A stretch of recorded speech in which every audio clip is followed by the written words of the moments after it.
Okey, selamat pagi. Hari ini kita akan belajar matematik sukatan 2, sambungan dari bab 12, sukatan kecenderungan memusat. Okey, kita ada 3 lagi subtopik yang akan dibincangkan pada hari ini.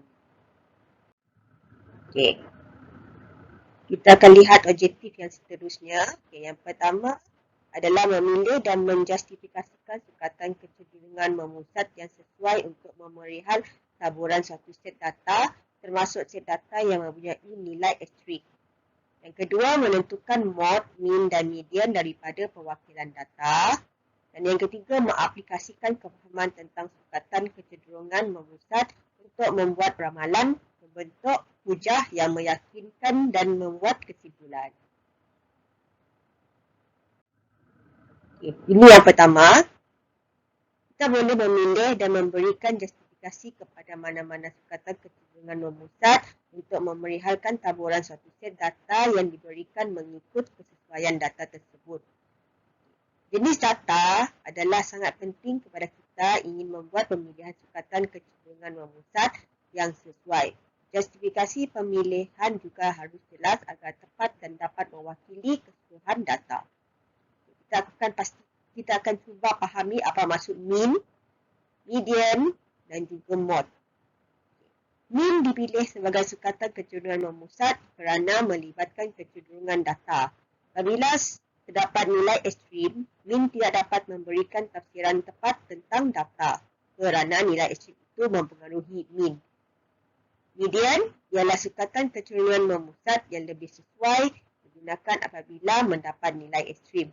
Nilai ekstrim tidak mempengaruhi median. Mod pula paling sesuai digunakan apabila data digunakan ialah data kategori, contohnya item kegemaran atau item yang paling popular. Kita lihat contoh di sini. Tentukan sukatan kecenderungan memusat yang sesuai bagi situasi berikut. Okey. Sekiranya soalan seperti ini, plot batang dan daun menunjukkan berat guli dalam 10 balang plastik. Okey, kita lihat di sinilah. Okey, diberi soalan. Okey, jadi kita akan jawab mean kerana tiada data ekstrim dalam data tersebut. Okay. Maksudnya 50, 50 gram, 56, 58, 61, 61, 64, 67, 72, 76, 78. Jadi tak ada, jadi jawapannya adalah mean. Piktograf menunjukkan pelista aiskrim yang digemari murid tadika idaman. Di sini kita akan dapat lihat coklat, pandan, keladi, strawberry. Dan setiap satu itu mewakili 5 murid. Jadi jawapannya mod kerana data ini data kategori dan ingin menentukan item kegemaran. Jadi kita kena bacalah kalau mod kan paling tinggi iaitu coklat. Okay, kalau contoh yang ketiga kita guna gambar rajah graf. Graf garis menunjukkan pengeluaran kelapa sawit bagi sebuah kilang dalam tempoh 5 bulan. Jadi kalau soalan macam ni, penyelesaiannya kita pilih mean kerana tiada nilai ekstrim dalam set data. Yang keempat, jadual menunjukkan bagi murid tingkatan 2 Melo melayari internet. Bilangan jam pengguna internet bagi murid tingkatan 2 Medo. Jadi kalau soalan macam ni pun jawapan dia mean kerana tiada nilai ekstrim dalam set data. Kalau macam ni, kita guna plot titik. Plot titik menunjukkan bagi 10 orang pemandu yang membuat perjalanan dari Ipoh ke Melaka dengan menaiki kereta. Jadi jawapannya adalah median. Kerana terdapat nilai ekstrim dalam set data. Median Okay. Kalau catapai menunjukkan buah-buahan yang menjadi kegemaran murid di tingkatan 2 Gemilang. Jadi kita akan pilih kalau yang ini jawapannya adalah mod. Kerana data ini adalah data kategori dan ingin menentukan item kegemaran. Seterusnya carta palang. Carta palang menunjukkan masa bagi beberapa orang murid mengulang kaji pelajaran dalam sehari. Jadi kita akan guna median. Kerana terdapat nilai ekstrim dalam set data. Okay. Sekarang kita masuk yang kedua. Mod, mean dan median daripada perwakilan data. Okay, contoh. Tentukan mod bagi setiap perwakilan data berikut. Ini ya. Kita cari mod mana. Okay, modnya adalah ada 2 kan. Di sini adalah perhentian, pulau perhentian dan pulau Langkawi. Jadi jawapan dia adalah mod. Di pulau perhentian dan pulau Langkawi. Okay. Yang kedua adalah piktograf. Piktograf menunjukkan jenis buah-buahan yang digemari oleh murid tingkatan 2 habis tadi. So jawapannya adalah tiada mod. Sebab semua dia sama. Okay, tiada mod. Okay, kalau kita guna catapai. Catapai menunjukkan pengangkutan yang digunakan oleh murid ke sekolah. Jadi jawapannya adalah, modnya adalah bas. Bas adalah sebanyak 140 darjah. Yang keterusnya jadual. Menunjukkan peratusan keuntungan jualan barang atas talian dalam satu kajian tahunan. Jadi jawapannya adalah mod. Sebab di sini kita boleh lihat keuntungan paling tinggi adalah 130 untuk aksesori wanita. Jadi modnya ialah aksesori wanita. Okay, sekarang kita contoh seterusnya. Ini dalam bentuk soalan, jadi kita kena jawab. Okay, diberi carta palang yang ada komisen dan juga kekerapan. Kita kira carta palang menunjukkan komisen yang diberi sekumpulan pekerja di sebuah restoran dalam seminggu. Soalan A, hitung min, median dan mod komisen yang diterima oleh pekerja itu dalam seminggu. B, hitung pecahan pekerja yang menerima komisen yang kurang atau sama dengan RM32. Okey, jadi kita selesaikan soalan A dulu. Cara kita cari min, seperti biasa, mesti kita darab dengan kekerapan. Nilai yang kita dapat tu darab dengan komisen yang kita dapat. Jadi menghasilkan 965 per 30. Jadi jawapan dia RM32.17. Okay, sekarang kita cari mediannya. Seperti biasa, kalau 30, ini satu jumlah ya. Ingat dia punya jumlah ini, kekerapan dia, jumlah dia 30. Jadi dia adalah 30 bagi 2 dan 30 bagi 2 tambah 1.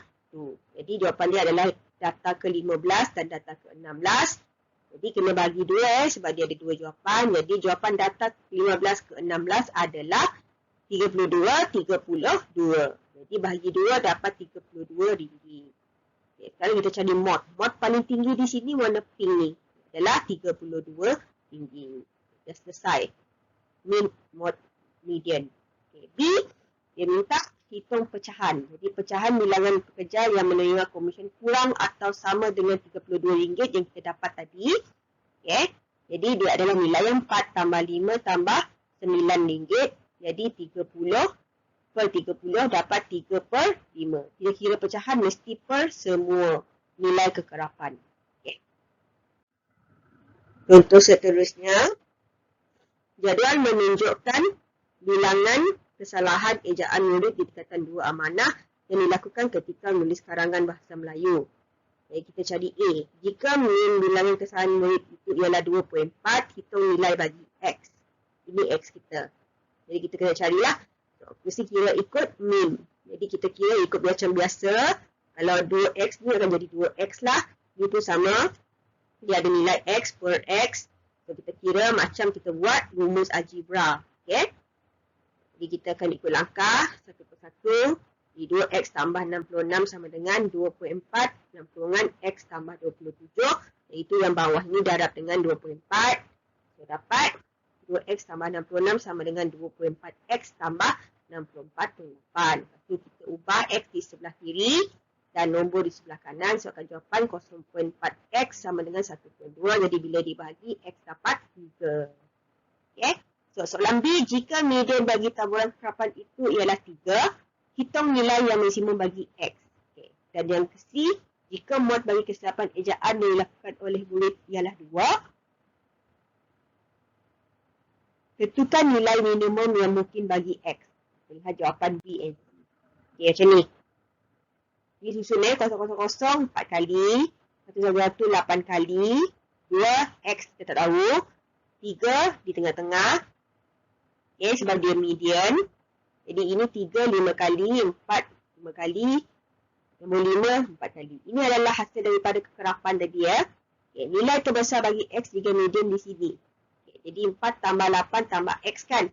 Sama dengan 5 tambah 5 tambah 4. Jadi 3 ni tengah-tengah lah. Ini median Jadi 12 tambah X sama dengan 4, X sama dengan 2. Maka nilai terbesar bagi X ialah 2. Jadi, maksimum. Okay. C, nilai minimum yang mungkin bagi X ialah 9. Okay. So, kita masuk yang terakhir, yang ketiga. Sukatan kecenderungan memusat dalam membuat ramalan, membentuk hujah dan membuat kesimpulan. Okay. Contohnya, Cikgu Rahman ingin memilih seorang wakil sekolah pertandingan bowling peringkat zon. Ramesh dan Khairi ialah antara pemain yang telah disenarai pendekkan dalam pemilihan ini. Dalam 5 latihan latihan yang terakhir sebelum pemilihan wakil sekolah dijalankan, skor balingan yang telah diperoleh Ramesh ialah 116, 118, 200, 207 dan 209. Skor balingan yang diperoleh Khairul ialah 240, 240, 75, 220 dan 75. Pemain yang manakah akan dipilih sebagai wakil sekolah? Kena kira lah satu-satu skor min Ramesh dan skor min Khairul. Kalau dapat 850 bagi 5, 170 untuk Ramesh. Dan untuk Khairul sama juga 850 bagi 5, 170. Maksudnya samalah. Jadi kita boleh bagi kesimpulan, tadi ramalan. Jadi kesimpulannya kedua-dua orang pemain mempunyai min yang sama. Oleh itu min tidak boleh digunakan dalam keputusan pemilihan wakil sekolah. Jadi sekarang kita kira julat skor. Julat skor 209 tolak 116.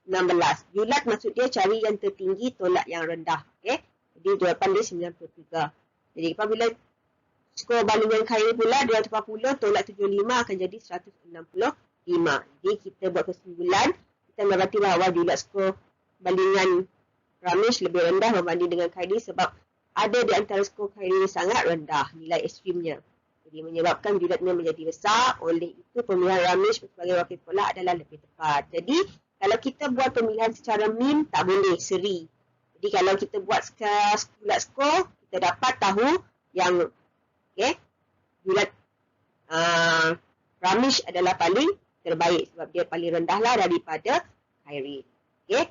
Jadi kita nak lihat sini julat ialah beza antara nilai yang terkecil dengan nilai yang terbesar. Kita akan pilih yang paling bagus adalah terkecil. Okay.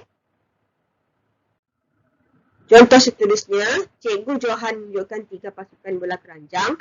Jadual di bawah menunjukkan jumlah jaringan yang dibuat oleh pasukan tersebut dalam 5 pertandingan yang telah dijalankan. Okay. Anda ingin menyertai salah satu daripada pasukan tersebut dengan mengambil kira min pasukan manakah yang anda akan sertai. Jelaskan jawapan anda menunjukkan jalan kerja. Okay. Jika anda mengambil kira pula median dalam sebuah keputusan, pasukan manakah yang anda pilih? Jelaskan. Okay. Yang B pula, jika Cikgu Johan diminta untuk mengemukakan laporan pencapaian pasukan harimau kepada ketua sekolah, sukatan kejuruteraan memusat yang manakah sepatutnya yang dipilih oleh Cikgu Johan? Jelaskan. Okay, ini adalah soalan. Kita pergi kepada penyelesaian. Okay, macam tadi min kan, jadi kena cari 3-3 lah min. Min kijang, min harimau, min seladang, iaitu 75.2, 75.8, 69. Jadi pasukan mana? Pasukan harimau dipilih kerana min pasukan harimau ialah paling tinggi, iaitu 75.8. Okay. Yang kedua, cari set data.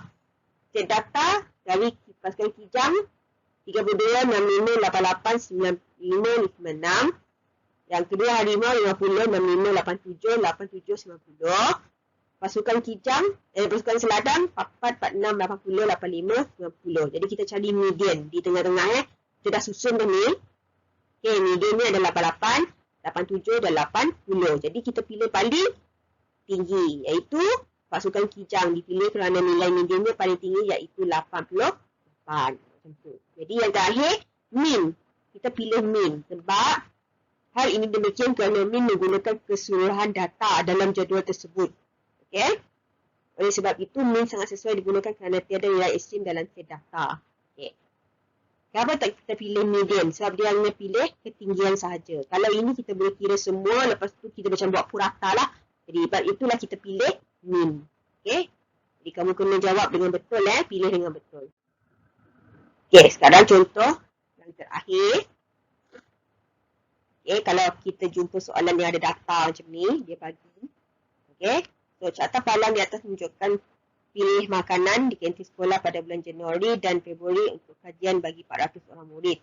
Sukatan kejuruan memusat yang manakah sesuai bagi suasana di atas? Ada dua soalan. Ada satu soalan. Nasi lemak ialah hidangan yang paling digemari oleh murid. Okey, itu situasinya. Kita mesti bagi penjelasan. Okey, apakah anda setuju dengan pernyataan di atas? Jelaskan. Anda merupakan ahli atau kuasa kantin dalam persatuan pengguna. Anda diminta untuk mencadangkan makanan yang perlu dikurangkan penjualannya. Berikan alasan anda. Okey, so ini adalah penyelesaiannya. Daripada graf di atas, dapati mean dan median tidak sesuai digunakan kerana data yang diberikan ialah data kategori. Kita dulu lah, sebab dia nampak satu-satu. Okey, ada mihun, mi goreng, tapi soalan minta nasi lemak. Kita berilah tu. Okey, maka mood adalah lebih sesuai. Mod lah dia tak sepatutnya bagi mean ataupun median. Okey, B, bersetuju kerana nasi lemak ialah mod. Betul, Januari dan Februari. Okey, betul lah. Nasi lemak adalah paling tinggi bulan Januari dan juga bulan Februari. Okay. C, bihun goreng perlu dikurangkan kerana mempunyai kerapan yang terendah dalam bulan Januari dan Februari. Yang betul, bihun ni dia paling rendah. Januari pun berapa? 20 je. Lepas tu turun balik bulan Februari 10. Okay, so dia punya permintaan sangat sikit. Okay, boleh faham Okay. Itu saja. Terima kasih sudi menonton video dan teruskan dengan latihan modul anda. Bye.